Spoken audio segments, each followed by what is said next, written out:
अपने आप को बचाने के लिए कोशिश ये करनी चाहिए कि अपना जो कमाई है उसका कुछ हिस्सा अपने उसमें रखा जाए।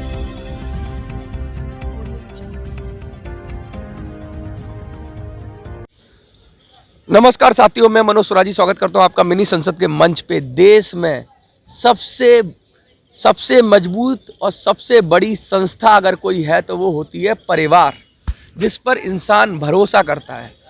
देश में बहुत सारी संस्थाएं हैं, देश में संसद है, देश में विधानसभा है, देश में बहुत सारे समूह हैं, देश में जातियां हैं, देश में धर्म है, लेकिन इन सबसे ऊपर देश में जो संस्था होती है, जो इकाई होती है समाजशास्त्र की, जिसे कहते हैं परिवार। परिवार में पत्नी, बच्चे, पति, माँ बाप सबसे मिलकर परिवार बनता है। देश में परिवार अब टूट रहे हैं, कमज़ोर हो रहे हैं और हम लोग यूरोपियन पाश्चात्य संस्कृति की तरफ अग्रसर हो रहे हैं। पहले कुटुंब होता था, कुनबा होता था, सब लोग मिल के रहते थे। फिर आया कि भाई सिंगल परिवार हो गए, जिसमें माँ बाप, बच्चे, उनके बच्चे, यहाँ तक रहा। उसके बाद और परिवार छोटे स्तर पे आ गए तो सिर्फ पति पत्नी और बच्चे रह गए। अब ऐसा परिवार हो गया कि एक एक व्यक्ति रह गया है। इन सब के बीच उन बुजुर्गों का क्या, जो अपने बच्चों को सब कुछ दे देते हैं और सब कुछ पाल पोस कर बड़ा कर देते हैं। जब उनके हाथ पैर बुढ़ापे में आके थक जाते हैं तो वो कोर्ट के सरकार के चक्कर पर चक्कर लगाते रहते हैं और उनको न्याय नहीं मिलता, क्योंकि अपने ही जब ठगने लगे, अपने ही जब छल कर दें तो आदमी की हालात बहुत ख़राब हो जाती है। बच्चू सिंह जी, लगातार आपका हम मुद्दा उठा ही रहे हैं अपने चैनल पे। लोगों को पता भी है कि किस तरह आपके परिवार ने आपके साथ अत्याचार किया। बिल्कुल। क्या कहना चाहते हो, क्या करें अब जो सीनियर सिटीजन हैं, जो 70 के हो गए हैं, पूरी ज़िंदगी उन्होंने अपने बच्चों के लिए दे दी, उनको क्या क्या सावधानियां बरतनी चाहिए?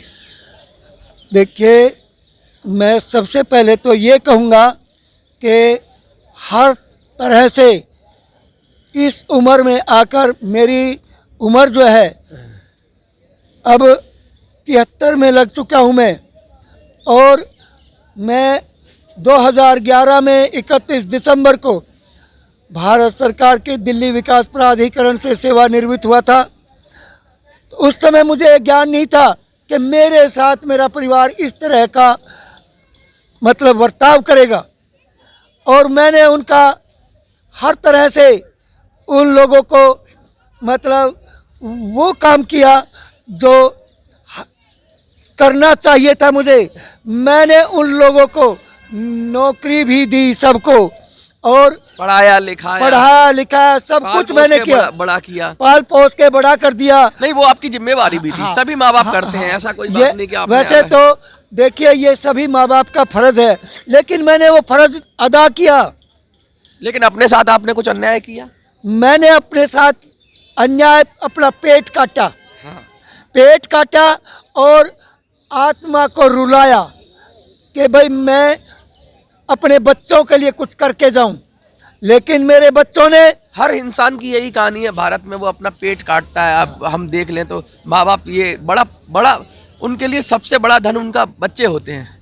लेकिन बुढ़ापे में उनसे कुछ उम्मीद भी होती है, तो बड़ा दिल को चोट लगती है। हाँ, ये तो सच्चाई है कि दिल को चोट तो लगती है। पैसे से, पैसा कुछ भी नहीं है जो बच्चे, पैसा जो है, पैसा कुछ नहीं है, इंसानियत है। अगर इंसानियत है परिवार में तो वो परिवार मतलब अपने बुजुर्ग की, अपने बाप की, अपनी माँ की, अपने दादा की सेवा करेगा, और उनको उनके बोझ। क्या लगता है, पैसा घुस गया और इंसानियत मर गई है?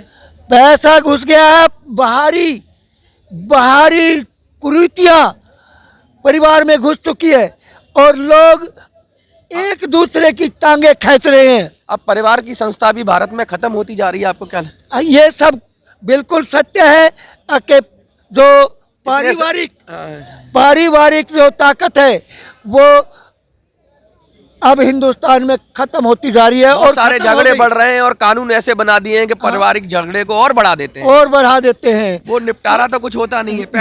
पहले लोग बैठ जाते थे, समाज बैठ जाता था, तो सबको एक जर देते थे। अब तो लड़ने के लिए वकील आ जाते हैं, तरीके बताते हैं कि किस तरीके से एलिगेशन लगा।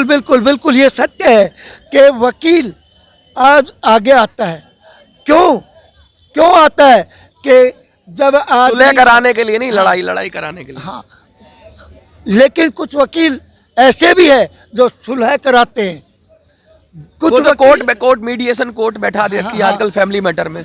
नहीं, वहीं की वहीं घर में ही निपटा देते हैं। कुछ वकील ऐसे भी हैं, लेकिन हमारी तो ये है कि कुछ ताकतें मतलब परिवार को पाड़ने की, परिवार संस्था को खत्म करने की। हाँ, कुछ परिवार ऐसे होते हैं जो दूसरे को भड़का के आपस में पारिवारिक झगड़ा कराते हैं। राजनीति घुस गई है परिवार। राजनीतियाँ, और वो इस तरह की राजनीति करते हैं कि सबसे पहले घर की मुखिया औरत को इस्तेमाल करा जाता है और इस्तेमाल करके उनको भड़काते हैं, और वो फिर परिवार को बखेरने का काम होता है उसमें।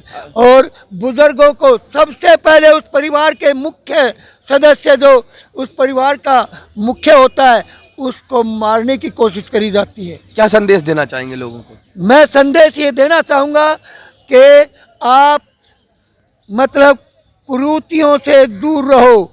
जो इस तरह के लोग हैं, उन लोगों को आप नज़दीक मत फंसने बैठने दो अपने परिवार के। लेकिन उन लोगों में वो मतलब ताकत है कि वो आपके ना होने के बाद तुरंत घुस जाएंगे और नई नई बातें ला करके और आपस में फाड़ करवा देते हैं। जैसे कि मेरे चाचा का परिवार है और एक और परिवार है जो इस तरह के कार्य करता है। इनमें एक गुट बना हुआ है।